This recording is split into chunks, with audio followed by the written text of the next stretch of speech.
All right, let's get right into it. We're going to tackle a huge challenge today. How do you take a mountain of information, find a single clear answer, and then turn that answer into a story that's so compelling it actually changes people's minds? Let's dive in. Because let's be real, that's what this is all about, isn't it? Whether you're in a meeting, in a classroom, or just trying to convince a friend over dinner, just having the data is never enough. You have to know how to use it to make your point, to shape a decision, and yeah, to win the argument. So our quest for an answer doesn't start with charts or spreadsheets. Nope, it starts with something much deeper, a question about how we see the world. And believe it or not, getting this first step right is probably the most important thing you'll do. Look, to get from a messy, complicated question to a sharp, defensible answer, you need a map, a plan. And a really great way to visualize that plan is something called the research onion. You've got to peel back the layers to get to the good stuff at the core, and we always start with the very outermost layer, philosophy. I know, ontology sounds super academic, but stick with me. It's basically the foundation for everything else. Before you even think about looking for an answer, you have to decide what you believe about reality itself. Is there one single objective truth just waiting out there for us to find?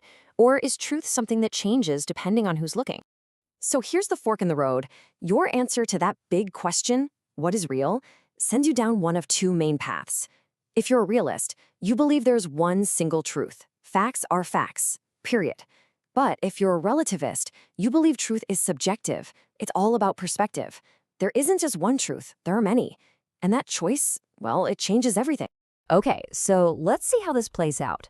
Once you've kind of picked your philosophical side, that decision is going to dictate the exact practical path you take to go out and collect your evidence.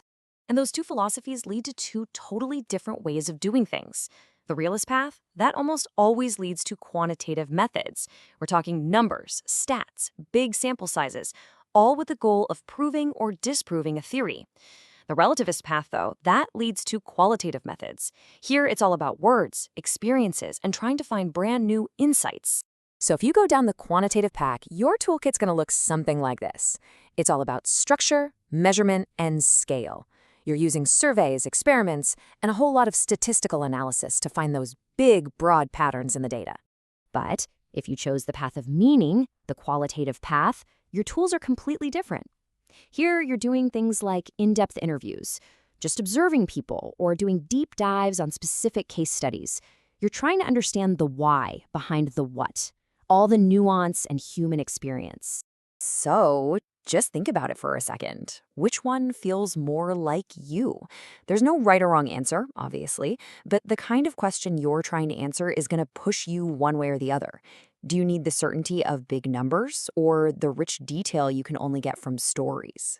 Okay, you've walked your path, you've gathered all your evidence, you have the answer. But now comes the really hard part. How do you get anyone to actually care? We're making a big pivot now from finding the truth to communicating it. This is where so much amazing work just falls flat.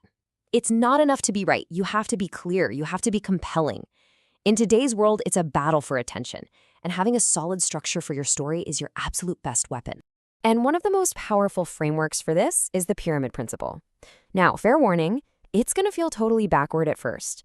Instead of building up to your big conclusion, you start with it. Seriously, lead with the answer. Just put it right out there. Then you group your supporting arguments, and only then do you bring in the data that proves your points. Always, always lead with the punchline. So you've got your answer, and you've got your pyramid structure. Let's talk about the final piece of the puzzle, how to go from being clear to being truly influential. These are the little secrets that can turn a good presentation into a game changer. Now, this is just fascinating. Someone analyzed the most persuasive TED Talks and found they follow a formula that's literally ancient. It goes all the way back to Aristotle. And the results are, well, they're not what you'd think. We all assume arguments are won with logic and data, what Aristotle called logos, but it turns out the most successful talks are 65% pathos, emotion. Your data needs a story. It has to make people feel something.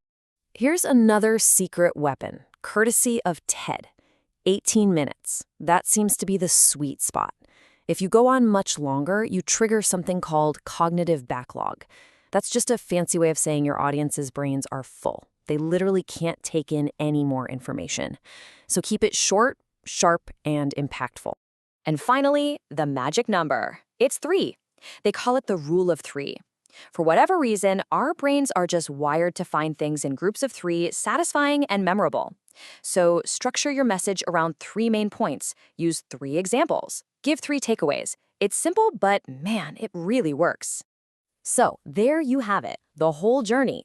We started with a huge philosophical question about reality. We walked through the nitty-gritty of collecting data, and we ended with a clear, persuasive story. This whole process, it's a toolkit, and it's designed for one thing, to help you cut through the complexity and make a real impact. So now the toolkit is yours. You've got the map, you've got the methods, and you've got the secrets to making it all stick. The only real question left is, what story are you going to tell?